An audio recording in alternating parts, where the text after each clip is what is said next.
I feel like this was a long time coming for me. Back in high school, actually, we had this like social justice class that we were taking, and they gave us a project, basically pick a social justice issue and do a personal project on it. And the one that I picked was cruelty to animals. And I had this thought process that, okay, I can eat according to Canada's food guide and still be healthy and still feel good without eating any animal products. I did that for a week for the project. In that week, I started falling asleep in class. My teenage acne that was already present got way worse. I actually gained like 5 or 10 pounds. It was an insane amount. Just eating according to Canada's food guide without any animal products. It was terrible. So I never actually did anything that was straight vegetarian or straight vegan because of that one experience way back then.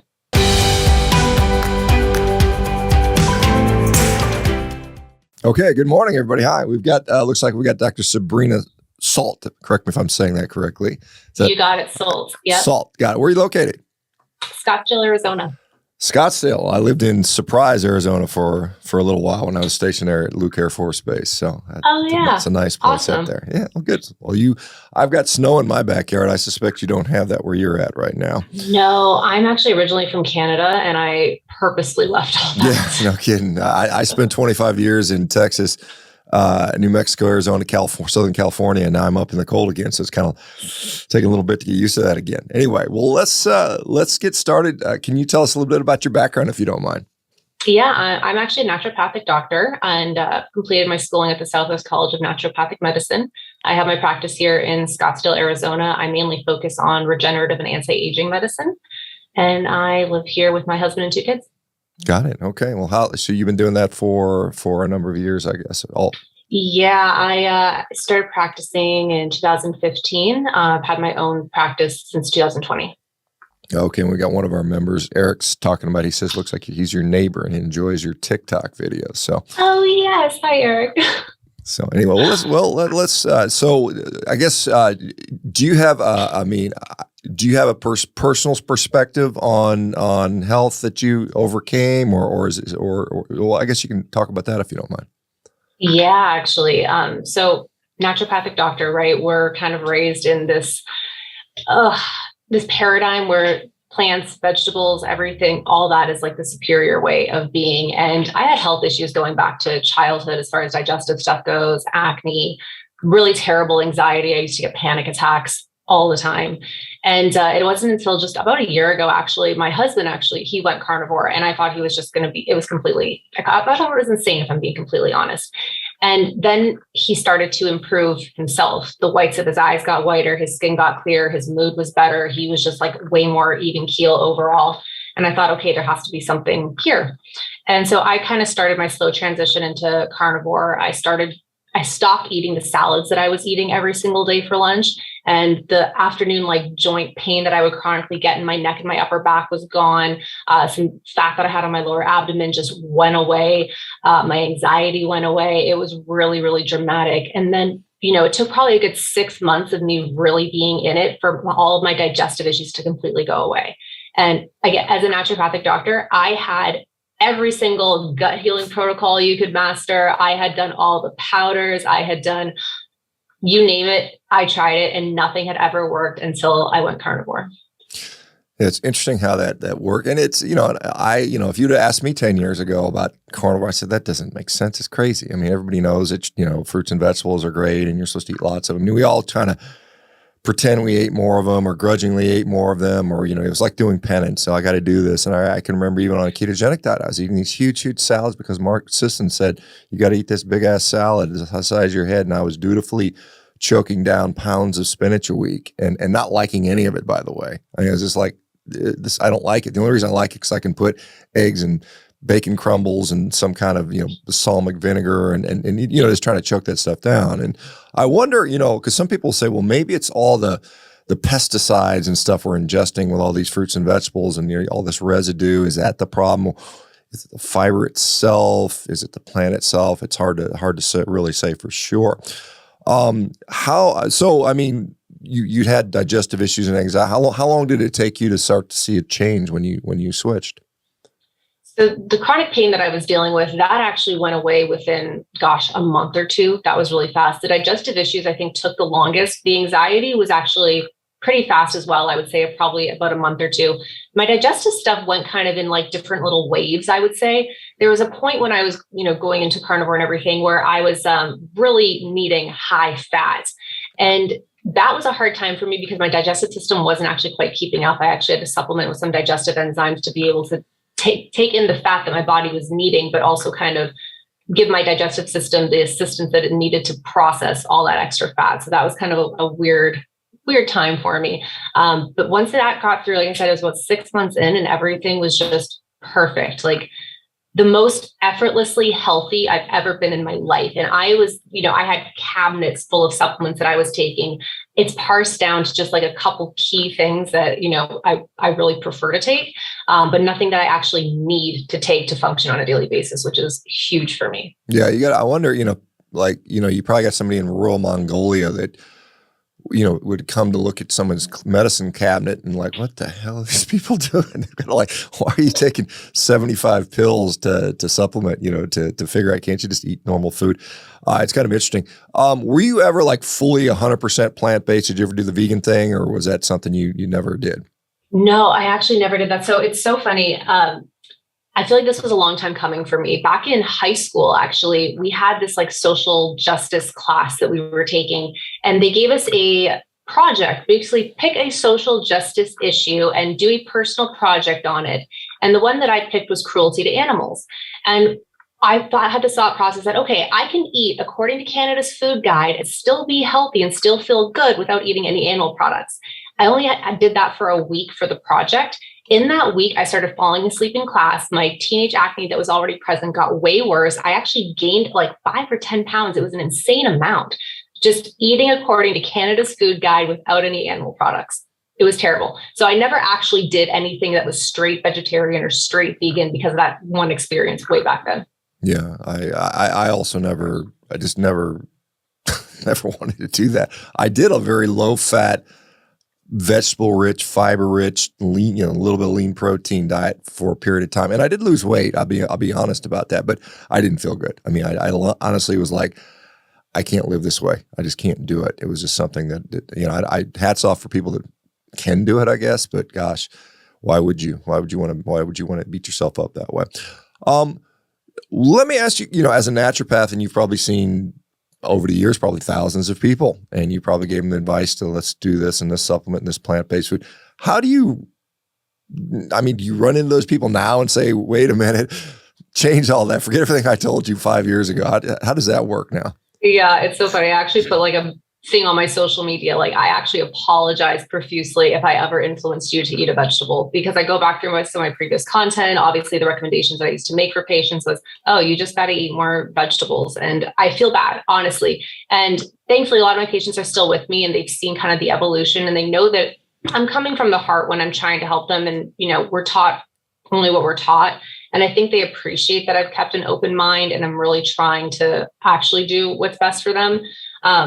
So yeah, I'm guilty of that. And actually at this point, I really don't even use herbal stuff anymore with my patients. It's gotten to the point where my first thing that I'm doing with them is dietary interventions, getting them off of a lot of the nuts, the seeds, the grains, definitely raw vegetables, at least initially. And it's, a lot of people are okay with it because they see my results personally and they trust that, right? You have to be honestly the living example. And I think that really does go a long way with getting a patient to trust you in your recommendations. Yeah. I mean, I'm thinking about back to my medical career and I never even did much with diet. So I didn't even think to tell people that. I'd have some obese patients. I said, hey guys, just you stop eating so much, exercise more. I was a big workout guy. Hey, just get out there and do some squats or something, and it wasn't until I, figured out, hey, you're kind of not doing well yourself that you need to do this. And then I started adding that in. But, at least the people out there that are pushing that lifestyle nutrition before all the pills and all the other stuff that typically, most of medicine does. You mentioned your husband did this. What was he why did he do it? Couple of reasons. One, he had some health stuff that was pretty bad. And he was also dealing with some drug addiction, actually. And he kind of needed to do the most extreme thing that he could because that's his personality type, to get himself back on track. And he ended up he discovered he discovered Dr. Anthony Chaffee, and he just kind of went down the rabbit hole, and he actually went cold turkey, meat, salt, water. And it was, again, I thought he was crazy, but it ended up working out for him. And he actually was like my quote unquote coach with me going in it. And after seeing him do that, that's when I was like, you should totally do your certification program. That's kind of how we got, into this community, is that he became one of your coaches. Very nice. Do you know, it's kind of interesting when I don't know if you felt this before, but when I eat I've got a standing rib roast in the oven right now that I'm going to eat in a couple hours. I'm super excited about that, by the way. But it's just like, wow, this is so good. It feels so good. Did you ever, is this something you didn't appreciate before? You're kind of like, it's almost like a forbidden fruit, if you will. It's like, oh, it's so good, but I shouldn't eat it. I know it's bad for me. Do you get the visceral sensation that this is something that's really nourishing to you? You hit the nail on the head. I actually can't even emphasize that point enough when I'm teaching people about this or I'm talking about this, because I actually come from a background of like multiple eating disorders, right? And those all came from various things. And I think, honestly, a lot of it came from the fact that I was undernourished as a kid, that I came from an Italian family. We ate a lot of pastas, breads. We had meat here and there, but it was mainly the carb rich. So I think, okay, maybe I didn't get enough saturated fats to have a brain that was not going to be mentally ill in that regard, right? So now come full circle over here, where I'm actually eating plenty of animal fats, nourishing my body in a really great way, zero eating disorder of any degree. And it's been such a freeing thing for me. Eating this way has been the most free I've ever felt when it comes to my food choices, even compared to when I was eating tons of vegetables, lots of salads. It's been the best, because yes, it does just feel good on the inside, knowing you're getting the actual nutrition that your body needs to function. Yeah. It's kind of like if you go back to the days of, the Kellogg brothers and the sort of the Victorian puritanical, you shouldn't feel this good feeling, whether it's sexual or nutrition. You're supposed to deny yourself these pleasures of the flesh, and it turns you into this psychopathic, anxiety-ridden crazy person, right? Yeah, you nailed it. Yeah, it's and you mentioned yourself with anxiety and your husband with addiction, and I see this all the time. These people that are trying to fill holes with something: drugs, alcohol, pornography, prescription drugs, street drugs, cigarettes, and a lot of times it's just by feeding yourself the right way. And I see this curiously. A lot of people go on a carnivore diet and they quit smoking, or they quit drinking, or they quit whatever. And it's really, really kind of an interesting thing to see. Does your practice, you talk about, you said you do a lot of regenerative medicine, longevity, which honestly, I'm waiting to see these 120-year-old jack tan, healthy looking people. I haven't seen it yet. So I'm always skeptical about that. But what do you think, because people say, well, my gosh, everybody knows that the blue zones and the Seventh-day Adventists living in Loma Linda live longer than everybody. What are your thoughts around that now with regard to longevity? Yeah, it's such a good question. I think that a lot of that data has actually been incorrectly construed to the public. I don't think that they're living as long and as healthy as might be what's being told to people. And because the question then becomes is, okay, yes, maybe you're living to 120, but then how many of those years are you actually healthy? Are you actually functional? Are you actually able to do the things that you love? And I think that's the more important question, is where is your health span lining up on that? And it's cool because right now, we have a lot of technology that can contribute to a really, really healthy lifespan. From the regenerative medicine side, I know you used to do orthopedic surgery. You hate my kind, because I like to save my patients from getting orthopedic surgery by doing things like PRP and stuff like that to actually heal the joints, along with the carnivore diet recommendations, along with things like peptides.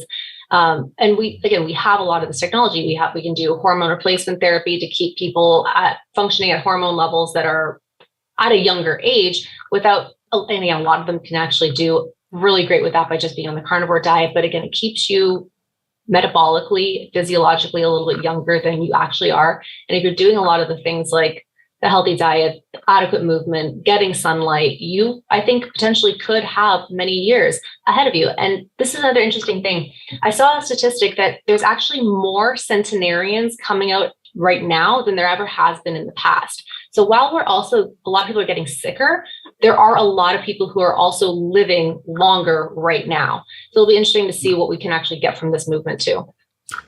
Yeah, it is. It is kind of interesting because I mean, most of my experience with folks living to 100, the centenarians, almost exclusively were old ladies wearing a diaper with a broken hip and demented, and they would come in. I remember, here's another, old lady. Don't live to be 100. It's just kind of I just saw that over and over and over again. All these poor little old ladies with their broken hips, and and just for those who don't know, if you break your hip.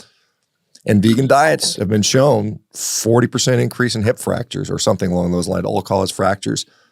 Your likelihood of living another year goes down significantly. It's like a 40% mortality rate after a broken hip within 1 year. So it's amazingly. What as far as your day-to-day diet, has it evolved? I mean, how did you transition? What do you do now? How does that look for you? Yeah, I was not as hardcore as my husband. I definitely took more of a slow transition. I was also still nursing my youngest when I was going through this transition. And I kind of had this, incorrect notion in my head that I needed some carbs to keep my milk supply up.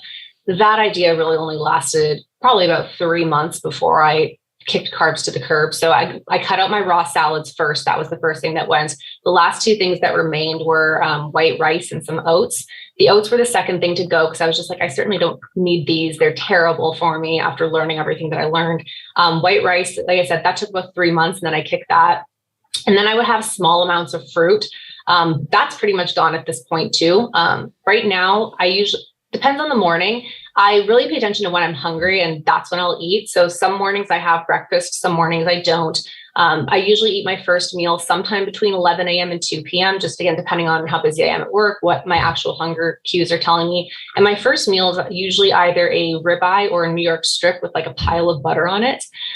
Second meal, I kind of go back and forth. It depends if my husband, sometimes he'll cook like those big Costco packs of pork ribs. And if he cooks those that day, I'll have those for dinner. I'll do burgers, ground beef, bacon and eggs. Sometimes I'll add goat cheese to that. I'll make like a carnivore creme brulee with heavy cream and egg yolks. And that's pretty delicious for a dessert. I'll also do some full fat, sugar-free yogurt as well too, as like an ice cream dessert. And sometimes we'll even make homemade ice cream with just heavy cream, egg yolks, things like that. But that's pretty much it. It's pretty basic, and I feel amazing. Yeah, it's something, and people ask, well, don't you miss the pastas and the breads and all the other things? How do you respond when people ask you about that, or do you? So yeah, sometimes people do ask me about cravings and stuff like that. And honestly, I was gluten-free, dairy-free, so like all those things free for many years before that. So it was really just like the vegetables and like the few gluten-free grains that were left in my diet. And sometimes when people are having that conversation with me, I have to redirect them to the conversation, which is, how bad do you have to feel before you're willing to give up things that taste good? And sometimes that's enough to get them to kind of reframe their mind, like, okay, yes, this might taste good, but what's it actually doing to me long term? And is it really worth it for me to continue to eat this just because it tastes good? Especially when you know that anytime you're eating a food intolerance, it's 3 days of inflammation before your body can actually correct that and heal it. So if you're eating something like that every single day, you're actually never going to get out of that inflammation debt simply just from your food choices. And then this is how we get chronic disease in 5, 10, 20 years. So again, it's a lot of just the reframing to them to get them to see it in a different way. Well, and it's not even like, the food you're describing, you're eating tastes good too. It's not like you're eating like if you go on the DASH diet or something like that, I'm low salt, high fiber, basically eating cardboard all day long. That doesn't taste good. But this diet actually, I got to tell you, ribeye steak tastes pretty damn good to me. Bacon and eggs taste pretty good to me. And I think most people would agree with that. It's not like we're suffering over here. And they never stop tasting good. That's the thing. Like, I thought that maybe I was going to get sick of a ribeye, but it's been almost a year of ribeyes and I am not sick of them, right? Like, you just don't get tired of it. Yeah, I've probably, without exaggeration, have eaten several thousand of them over the last few years. And there's not a time where I'm like, I'm never like hanging my head down, I'm going to eat another damn ribeye. I've never said that. What about, so here's always the elephant in the room, cholesterol. Oh my God, you're going to raise your cholesterol and you're going to have a heart attack. What are your thoughts around that? Oh man, my cholesterol panel is perfect. And I actually just had labs done a couple of weeks ago because I've been monitoring this for myself just out of curiosity. And I'm planning on doing a YouTube video actually where I kind of dissect my own labs and go through them. But it's perfect. And I'm not worried about cholesterol on this diet because just eating cholesterol is only about a 20% impact on what your actual cholesterol numbers are. The rest of your body makes, and your body is going to make cholesterol in direct proportion to how much your body needs it. So whether it's trying to use it to go and heal and repair some damage that's already been done, or it's trying to use it as a substrate to make all your sex hormones, there's a reason why the cholesterol is elevated, right? And cholesterol in and of itself being elevated isn't necessarily a problem. And even your LDL being elevated isn't necessarily a problem. We start to see a little bit of concern if the triglycerides are also elevated and your HDL is also low. But if your HDL is high, your triglycerides are low, it's likely not a problem. But if you want to go even deeper, sometimes I'll run like an HSCRP, an oxidative LDL, a small density LDL, just to really verify that nothing bad underneath is happening, right? Because again, cholesterol in and of itself isn't bad. It's whether it's behaving badly. What percentage of your patients that you see today, having gone through this, are appropriate for nutritional interventions? Oh, all of them. So whenever I have patients coming to me for any regenerative therapies, they basically have a whole online learning platform that they have to go through. And I have a diet module in there that basically teaches the carnivore diet. I don't phrase it in such a way. I tell them it's a way to reduce inflammation, give them enough substrates that they need to actually heal and repair because, hello, we are made of muscle and fat. So you must consume those things in order to repair those things. And I will tell you about every single patient has about a 20 to 30% reduction in their pain by the time they get to my office, just from those changes. So I think it's appropriate for everybody. Pretty much everybody gets that conversation. They certainly get to watch those modules. Yeah, that's something I remember when I was first discovering how nutrition, because when I was early in my career, people would say, "Hey, I think when I eat gluten, my knee hurts more." And I thought they were crazy. I was like, "Yeah, you're crazy." No, I didn't believe them. Once I made the connection that this stuff actually does have an impact, I would sort of my obese patients, I would hand out here's some videos you can watch, here's some books you can read, here's this and that, just kind of low level stuff. It was back before all this stuff was really popular. And I remember with my nurse, I was like, "Karen, can you make 10 copies of this? I think I'm going to hand out these today." And all of a sudden it was like, I was giving them to everybody. I was like, I think this works for everybody. And it was like all my patients, because you think about it, all this joint pain and inflammation I was seeing every day, diet really, really does have a role in that. And it's like, it's almost damn near every patient needs this stuff, which is kind of interesting. How much pushback do you get when a patient comes to you, the new patient, or do they already know coming to see you that you're going to be talking about this, do the social media stuff? Or you get somebody that's like, "What the hell are you talking about?" Does that ever happen? So sometimes a lot of people, when they're coming to find me now, they find me through social media. I've got a decent presence. I'm not as big as you are, but I've got a decent presence. So people do find me through there and they realize that they want to work with me because of the results that I get for patients. And when I do get a lot of referrals, they're usually primed. And when I do talk to my patients, I actually initially phrase it like, "Listen, you're going to think I'm completely insane, but just hear me out." And normally it gets them curious enough that they at least want to try it. And I always tell them, just give me 30 days, right? Give me 30 days of an honest effort. And if you hate it, if you don't feel better, kale will always be there to embrace you. You can just simply go back to how you were eating before. And nobody has done that yet. So I feel pretty good about that. What within the naturopath community, what percentage, and for some reason, I don't know, maybe I think of Dr. Andrew Weil as a guy that seems to have an impact on a lot. And I think if I'm not mistaken, he's out in Arizona too. But what percentage of the naturopathic community is this plant-based thing, or is that much of a thought?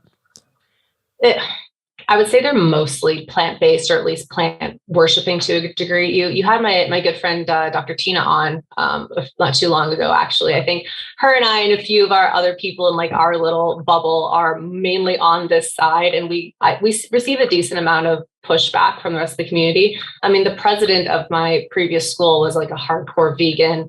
Plant-based diets are really pushed in school as a way to do that. They will always want you recommending dairy alternatives to everybody, even though they're riddled with carrageenan, which is a known carcinogen. Some of them are emulsified with seed oils.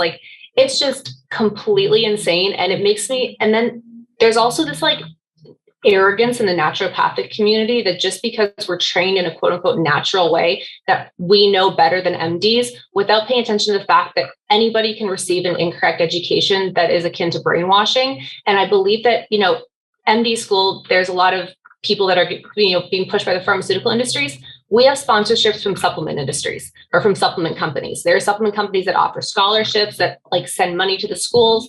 So would it not behoove them to then push a curriculum that makes us prescribe supplements and push the plant-based stuff? It's just different. And I think that we need to get, as a medical community in general, everybody needs to get over their freaking biases and just understand that there's something new out there that you need to pay attention to, and just come at it with an open mind and actually look at the results that are right in front of your face. Thousands and thousands of people healing themselves with this way of eating. Yeah, it was interesting because, you have a College of Lifestyle Medicine, which is basically a vegan front type of thing. And Andrew Weil, I guess, is an MD. I just looked that up. But, and you said, maybe supplement industry sort of funds naturopath. We need a school of medicine or a discipline of medicine funded by the beef industry that maybe call them beefitarian, beefopath or something like that. I love that. That would be good. I'm a beefopath. Yeah, that's maybe I'm gonna call myself that. So interesting. Do you, as far as you said, do you look at it as plants as a medicine? Because some people say there's medicinal properties of plant. They shouldn't be maybe we shouldn't rely on them as sustenance, but maybe you can use them in more medicinal fashion. Is there any utility to that? It's so interesting because I've had this question before from people, and I have not, since I've transitioned this way of eating, I have not had an incidence either in my personal life or in my clinical life where I felt the need to really utilize an herb for something where I couldn't do it with something else, either by a diet adjustment or even just by a mineral supplementation, for example, because I believe that a lot of health issues that people are dealing with are actually critical mineral deficiencies. So there's that whole other conversation as well. I mean, so many people are deficient in magnesium, selenium, zinc, iodine, copper even, that again, because those minerals catalyze so many different reactions, if we actually just take a look back at the biochemistry, we might be able to identify something that's happening there versus just giving an herb. Yeah, fair enough. And I think, obviously electrolytes, minerals are obviously, there are essential cofactors for a lot of vitamins and whatnot. You can get magnesium in particular, which we see a high number of people that apparently are magnesium deficient. And some people say it's due to the changes in our soil conditions, or, magnesium is a cofactor in a lot of carbohydrate metabolism stuff. And maybe we're just requiring too much because we're eating too many damn carbs or something like that. Yeah. I guess I'll go back to the breast. So you said you were concerned about carbs for milk production. Did you notice no issues with that? I don't know if you're still in that situation or if you're done weaned or everything. Yeah, we actually just weaned a few weeks ago. So I went, almost a year still nursing on this diet and no issues at all. Yeah, I've seen a lot of women comment that because people over time now, I've seen a lot of women do carnivore pregnancies, a lot of women obviously nurse, and they've had no issues whatsoever. And you think about it that, we had, there's cultures where, we historically, Inuit, all these polar populations, African populations, Mongolians, they survived for generations, thousands and thousands of years doing this without the, whatever, the plant-based foods that they can add in there. What negative, have you had any negative experience, any negative type things, any digestive issues, sleep issues, problems with electrolyte imbalances, cramping, any of those issues come up for you? I honestly, the only thing that I experienced was when my body was demanding the high fat, but my digestive system couldn't quite keep up yet. Other than that, I've felt fantastic. I haven't had any, I do supplement with minerals and electrolytes just because that's been something that I've done before. So I never had any problems with that. I would say the only problem is that I just have to get a better budget for ribeyes. I'm just going to have to start working a little harder. Yeah, well, that is. It's like I said. There's a value in the fattier cuts of meat for sure, and it's kind of ribeyes are wonderful. There's only unfortunately cows don't come up. They only come up with a limited amount of them, and you got the rest of the cow to deal with. Genetically modified all ribeye cows. That would be an interesting thing. Yeah, that's just a walking ribeye. I don't think it could walk though. I mean, here's a funny joke. When I was back in college, I was a vice president of the student council, and we went to a meeting, and there was Bo Pilgrim from Pilgrim's Pride talking about boneless chickens, boneless chicken breast. And this was new. This is back in like the late 80s where we were, what's a boneless chicken breast? And in here, and I made a joke to the gal sitting next to me. I said, yeah, they just feed these chickens these decalcifying agents so their bones dissolve, and they just are just kind of these gelatinous blobs. She believed me. I was totally made that up, but thought it was a funny type of thing. Let's talk a little bit, because you mentioned high fat. And I think this is one thing, the difference between men and women, and there are differences, believe it or not. Women tend to have a little bit more body fat than men. It's just part of what makes up women and men. And I think maybe there's a need for maybe higher fat in the diet. Do you notice a dichotomy between the dietary prescription between men and women, or does that affect you in any way? Yeah, actually it's crazy. My husband will tell you that I actually eat more than him, which is, and I don't know if that's going to shift now, because I was nursing. So obviously there was a higher caloric demand. Sure, of course. And I think my body just got really efficient at it. Like, I'm not going to say what I'm saying to like brag or anything, but I'm in my 30s. I have 2 young children. I'm in the best shape that I've ever been as far as low body fat percentage. I have like an effortless, almost 6-pack at this point. I've never had that before in my life. Even when I used to train for fitness competitions, I never went on stage with a 6-pack. Even when I was eating, as lean as I could, like, back when I was eating like my cold tilapia and asparagus in locker rooms, I still was not in as good of a shape as I am right now, working out maybe 6 to 8 times a month with, again, 2 little kids. It's all diet, and it's been literally so good. Yeah, that is pretty amazing to do that. Well, I see a lot of this, and TikTok is out. I'm a little bit on TikTok. I'm just not figured that out yet. I don't dance around as much or whatever you got to do. But I see a lot of women on social media, in fitness influencers, whatever, talking about how bloating is normal and embrace the bloat and all that stuff. Was that something that you had to deal with before, and is it different now? Or what are your thoughts around bloating? Yes. Oh my gosh, back in my fitness competition days, you think that you're doing something healthy because you look at the final results of all the people who've come before you and what they look like on stage. And you think that, oh my gosh, yes, you look so good. You're ripped, you're shredded, you have such great muscle tone. What you did to get there must be healthy. But man, you dehydrate yourself. You live on very little sustenance as far as quality meat. Like I said, tilapia and asparagus was a mainstay. Might get a sweet potato in here and there, but it was a lot of chicken. And again, that level of nutrition is zero nutrition, and you actually end up destroying your gut because of all the stress that gets coupled with that. So the increase in cortisol is actually going to destroy your gut line, and you get a lot of leaky gut. So of course you're going to get a lot of gas and bloating.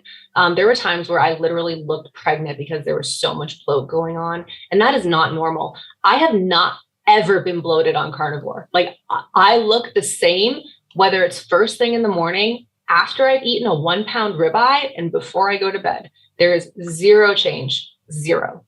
Yeah, that was one of the profound things I noticed when I went from a ketogenic diet to a carnivore diet. It's like, wow, I don't even notice I'm digesting anymore. Whereas before, you would always kind of, particularly when I'm eating these big, giant Mark Sisson size of your head salads, I was noticing, oh man, and I was like, well, that must be healthy. You think, well, it's healthy. I'm eating all this fiber and it's good for me. And I just don't think it is. I think it's kind of interesting. We're gaslighting ourselves. Right, exactly. Honestly. Yeah, it's like, oh yeah, well, that roughage is good for you. Feel your tummy rumbling and stuff like that. It's kind of funny that we think that now. You said some of your colleagues give you a lot of pushback. How are they like? You need to have your license revoked, type stuff, or is it just kind of mild? What do you kind of more curiosity? I hear it when I have patients that also see somebody else for something else, because they'll usually come to me for something very specific that their other doctor doesn't take care of, like joint dysfunction, whatnot. They'll report back to me what their doctor said to them. For example, I just had a patient literally yesterday who wrote me a thing because she was going to see another doctor for derm stuff. And she wrote back that, oh, well, the doctor thinks that my derm stuff might be caused by the carnivore diet. Seborrheic keratosis caused by the carnivore diet. I'm sorry, but anyway, we don't have to go there. I don't need to get on that soapbox. But he said, well, why don't you try just adding in some low oxalate leafy greens back to your diet? I was like, that doesn't exist. Like, it was It was just, I had no words. I had no words. So I just had the conversation with the patient that that's fine if you want to take that recommendation. This is why I don't think it's a good idea. But ultimately, I'm not treating you for the derm stuff. If they think they have a better understanding, I'm not going to like step on toes. But here's my reason why you shouldn't.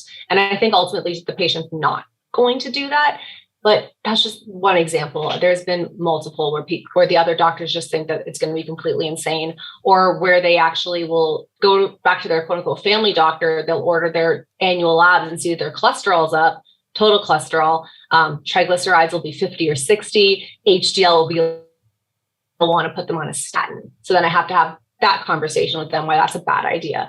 So it's a lot of just like confusion for the patient from both ends, but not necessarily a lot of doctors actually coming and having words with me, which I'd love them to. Yeah, it's really the most challenging aspect is getting people to sort of, say, well, maybe elevations of LDL cholesterol in the context of every other risk factor dramatically dropping as a net improvement.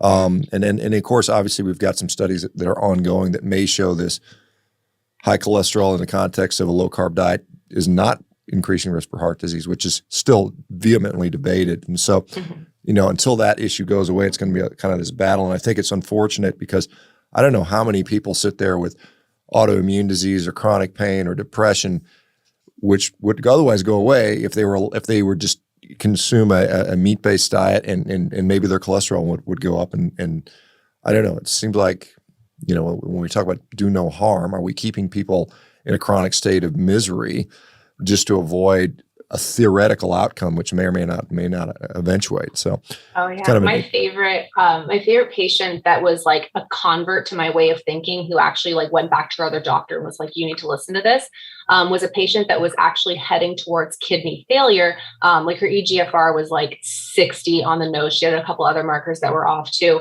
and I actually put her on Carnivore, took away all the carbs she was eating. Her EGFR went back up to like 80. And she's like, "I thought protein was bad for my kidneys." No, carbs are bad for your kidneys. And so we completely reversed that process for her. And she was like, "Okay, I'm sold on this." Yeah, that's a great anecdote. I'm glad you brought that up because that is always another criticism. Well, high protein diets are going to harm your kidneys, which is not in any way, shape, or form grounded in actual solid evidence. It's all this, well, failing kidneys spill protein, therefore that's not why they're failing. It's just a marker that they're failing. And guys like David Unwin in the UK he's actually published a study out there looking at diabetics with chronic renal disease, and they show they actually improved when you remove the carbs and added more protein in. So I mean, it's an interesting situation where it's a lot of education, even among a lot of physicians that would stop learning, or their education is funded by the drug rep, that the cute drug rep that brings the food or whatever. And here's a study that we funded that we want you to read and know about, and prescribe to your patients. Where do you see your practice going over the next few years? Because it's interesting, a lot of us are now on social media and we're finding that our reach is amplified. Whereas, with the standard brick and mortar thing, you can only see how many patients can you see a day? 12, 20. I used to see 50 a day as an orthopedic surgeon, but 5 minutes, how much can you actually do in a 5-minute visit? Not much. But what do you hope to do over the next coming, 5 years, 10 years? Yeah, I mean, I still, I do a lot of procedures, so I think that I'll still maintain doing that. But ultimately, as far as getting people healthy, what I'm actually just starting with, literally, I have a group starting on January 3rd, is just doing group-based health programs to just teach people a lot of these principles, guide them through the changes that they need to make for their diet, and then have me there to support them in a really meaningful way, right? With the medical background, the naturopathic background, the carnivore, the whole holistic background. And I think this is going to allow more wide scale changes for people that really need it, who can't see me in person, who may not have a doctor that's nearby to them that can actually help them in this type of way. So the program that I'm starting up in January, it's geared more towards women, and it's actually helping them navigate fat loss and better body composition using a lot of the carnivore principles, but also talking about things like using food to naturally balance your hormones, how to help your body, rid itself of certain toxins and stuff like that. Yeah, I just wanted, there's a comment here from Candace saying that her kidney function was 60% prior to carnivore, now it's fully recovered, which is just another just sort of, and people always just an anecdote, but there are thousands and thousands of these at this point where you can't ignore it anymore. Let me ask you again, as a woman, a fitness competitor, a lot of women these days are seeing, we see that in this younger generation, they are the most likely to buy off on the eat fake meat, drink almond milk or soy milk or whatever, or oat milk or whatever stuff. What message do you have for those? Because you kind of went through that process yourself. What would you say to those folks? Man, I think about that. Like, what would I have said to my younger self in this position? And it's so tricky because I feel like a lot of things had to compound and I had to feel as bad as I did to want to see a different side. And it's so funny. We actually see this because we have our babysitter for our children. She's on that path right now. And I think the biggest thing is just leading by example, like be the example, show your successes, show what you're doing in a way that seeks to educate, not to shame. And I think that's a big difference. And that's honestly why I like the idea of doing group programs, because what I actually encountered in my clinical practice was that people would see my results and sometimes it might seem a little bit intimidating to them. And when you're one-to-one with a patient, it's a serious level of intimacy for somebody to come and like bare all their stuff to you, and also to have you narrowed in and focused on them with all your knowledge. And it can be difficult for them to actually sit in a place and take that in and actually take what you're saying and run with it. Whereas when you're in a group program, you're just generally teaching. People can take what they take. It's not directed specifically at them, but I feel like it makes the content a lot more digestible. So using social media, using platforms to just share this stuff and hope that it lands in the right person's hands, and that the right people are even just sharing that with their loved ones that they know are going through something like this. We just got to keep up the work. Yeah, the group aspect the community aspect, the group aspect is really important, because when you're just by yourself, you feel alone. It's like, well, but then you have 25 people saying, "Hey, look, I did this and worked," and it really gives people a lot of comfort that they're not alone in this type of situation, for sure. What are outside of diet, what are the other things that we need to pay attention to? Oh, sleep.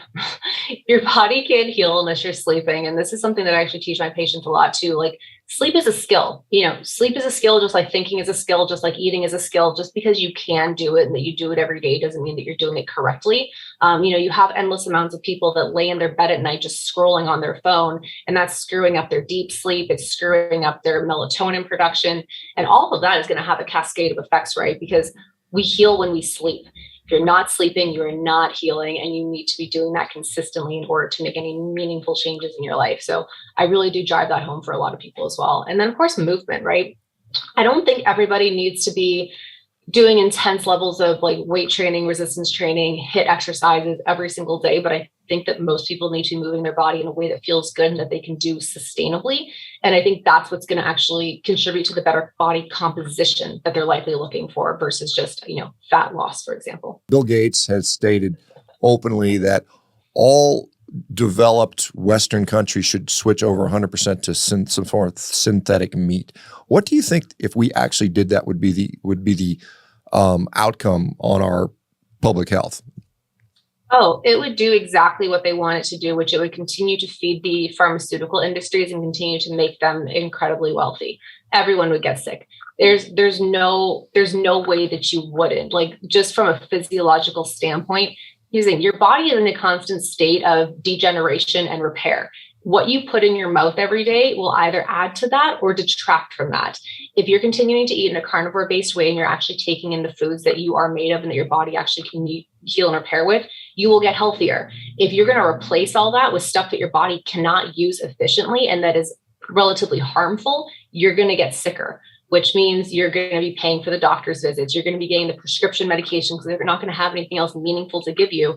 You're going to end up in this. I think we're going to head towards Wall-E if that happens, if I'm being completely honest. Yeah, I've posted about that many times. You guys don't know the Disney, Pixar Disney, I don't know, it was a Disney movie. I don't know who made it. Maybe it was somebody, I can't remember, but it was a funny movie where, the future and all the humans are grossly obese and scooting around in mobility flying chairs and all they I do. saw that chair for sale on Amazon. I kid you not. I will have to like send you over Instagram the picture of it. I posted on my stories. I was like, this is giving me Wall-E vibes. Like it is available for sale on Amazon. Was it? I think it was like a 12-mile-an-hour chair that could go 12 miles an hour. So I think I saw that. I think I remember. So I guess it was maybe you that posted that. But it is kind of crazy where we're going there. And I will pride myself as an orthopedic surgeon. I never ever once wrote for a mobility scooter. I just never did. I said, I don't, because I didn't get people in there with end stage, ALS or anything like that, but it was almost always obesity induced, lifestyle induced,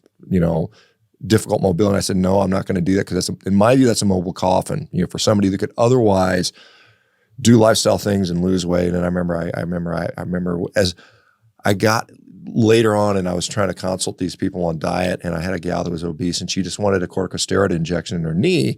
And I said, I'm not going to do this for you because I don't think it's going to benefit you long term. And she got so upset, and I remember she complained. I had a patient complain about it.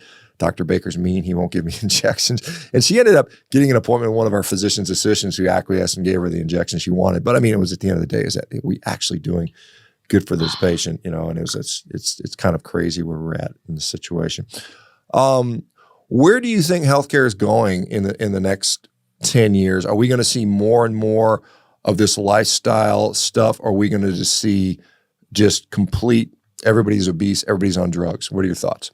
I think there might be like an equal convergence, honestly. I think that the cool thing about social media is that you cannot avoid the fact that there are doctors like us out there trying to really post content that actually helps people and tries to really change their approach, their way of eating. And I'm sure, like you, I get DMs all the time from people that I didn't even know are following me that were like, hey, you posted this thing and this is the results that I got from that. And you never know who's watching. You never know who you can impact. So I think that that's going to be a really big positive.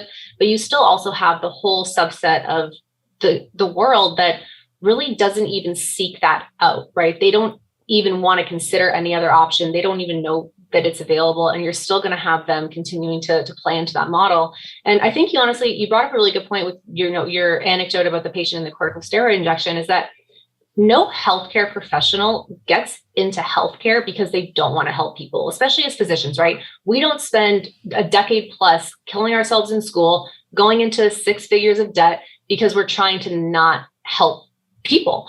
But what gets lost in the way is that, like your hands are probably tied by what insurance was going to pay for, or by what is acceptable, or by what's not going to get us reported to the board, or what's not going to set us up for a malpractice claim, right? And so there's still doctors that are keeping their hands tied by that. And that's why we're still going to see the convergence that way. But I think we can still continue to build the momentum in the other way. And I hope just it eventually catches fire and that people just want to move the whole other direction. Well, and the interesting thing is, and I think it's, let the market dictate where people want to go. And I'm hedging my bets on the fact that people are going to want to prefer to not be on pills and actually be healthy. And I think in the long term we'll win. But at the same time, I see, things like, Facebook and YouTube saying we're going to announce sweeping misinformation things, and maybe they're just going to say, well, you're having the audacity to tell people to eat meat. That's misinformation, and your platform is going to be taken down, and then we don't have the ability to make this reach that we have right now that we enjoy.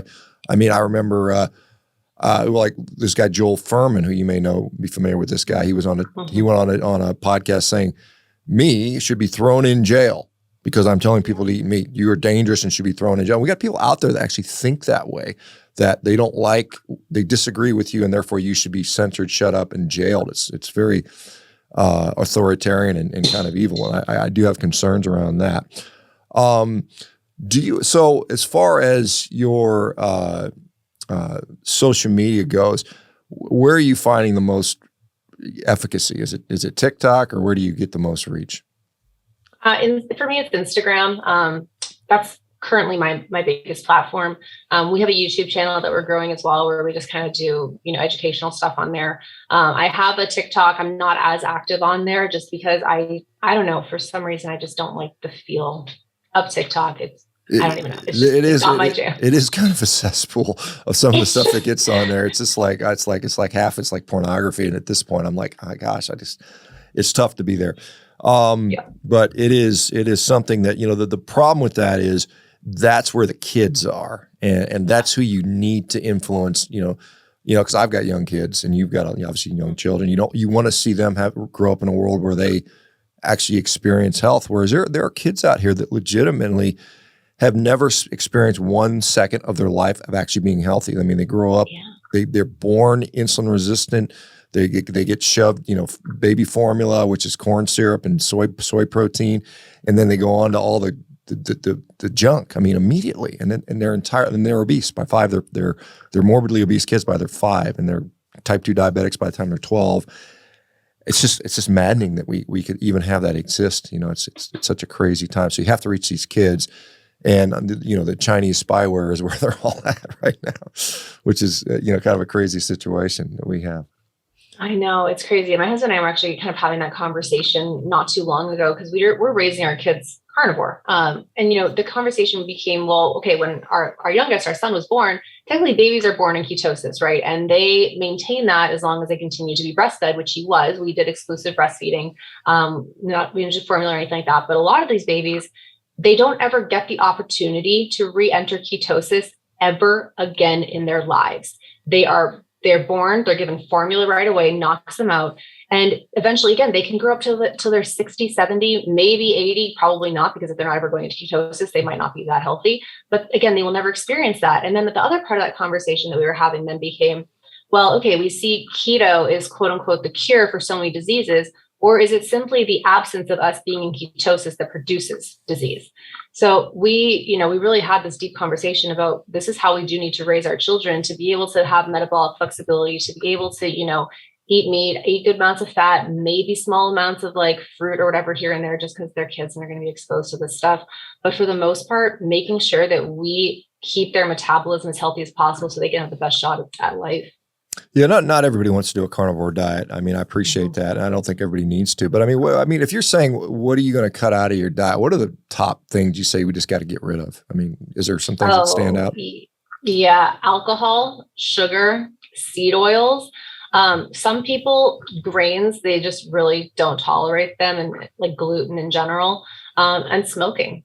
I consider smoking as part of a person's diet because it's something that you're ingesting, and we just know how bad that is as far as cancer production, inability to heal, all that stuff. So those are my top things. Yeah, I certainly, you did. I certainly wouldn't disagree with any of those things. I think there's a lot of debate around seed oils now. Some people think it's like the most evil thing in the world. And there's other people, obviously the Walter Willits and the other people, it lowers LDL cholesterol and therefore protects from heart disease. And my thought is, well, if you just avoided foods that seed oils come in, I mean, it's usually the processed garbage. It's all the junk on the. If you go down your grocery store aisle and you look at start turning labels over. It's going to be refined grain, seed oil, and some sort of sugar tip, plus or minus some sort of sugar. I mean, that's the top 3 ingredients for all these foods, and it's just like it's all just pure junk. Just avoiding that stuff. You know, we hear about shop the corners and not the center and that type of stuff. Let's see. We're almost out of time. It's been so fun. Where do people go to find out more about you? Is there anything else I missed that you want to share? I think we dove into a heck of a lot. I think ultimately, I mean, coming from my perspective, it's just do the diet and the lifestyle stuff first. Like you will have the ability to find a provider, do something else to mop up the stuff that's left over. But it's so important, I think, to really do the self-discovery and realize what did your diet cause, and then therefore what can your diet correct before you pursue anything else other than that. I'm on Instagram. It's just at Dr. Solt, DrSolt. I think my TikTok's the same. Our YouTube channel, it's called Carnivore H3. Website, stemcelltherapypro.com. You guys can check out that if you ever want to work with me or know somebody who wants to consider healing their joints in a way that doesn't involve orthopedic surgery. But yeah, that's where we're at. I just found you on Instagram. I just followed you back. One last thing, what do you find, I mean, in your, so far experience, and as it continues to grow, what about, what conditions do you think are most beneficial for carnivores, or some things say this is definitely going to do well where other things aren't going to work? And some people say, well, I can go on a low carb diet and help my diabetes, but I don't need carnivore for that. Well, what do you think the things that are like, wow, carnivore is really going to be your best bet on this particular issue? 100% digestive issues, IBS, IBD. My husband also had a diagnosis of Crohn's when we were going into this as well, which, if I'm going to be completely honest, he didn't get Crohn's until I was actually nursing my first child, and I was making these lactation cookies with almond butter. Almonds destroyed him. That was one of the worst things.